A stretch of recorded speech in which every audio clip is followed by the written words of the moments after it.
over the last year or so, really come to understand that there's actually a lot more movements than that. More and more, the LGBT movement is kind of breaking apart into a marriage equality movement and a queer cultural movement and a trans movement. There's some really phenomenal local organizing movements going on in various cities around the country. And I think we're seeing a really big ally movement happening now, where I just saw that I see Lori from SEIU in the back, and we heard Laura earlier.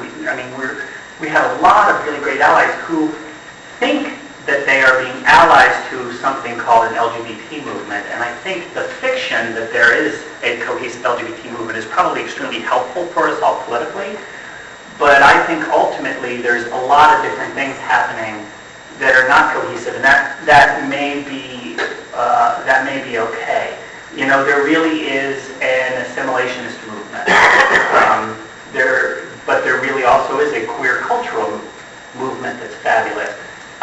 There is an anti-racism movement within the LGBT movement that is hopefully gaining some really, really great strength. And so I guess I punted on you there, but I think to answer the question probably the way it would have been asked a few years ago, I think that we're here, that there is an LGBT panel for this year, that there are actually trans bloggers, trans panelists.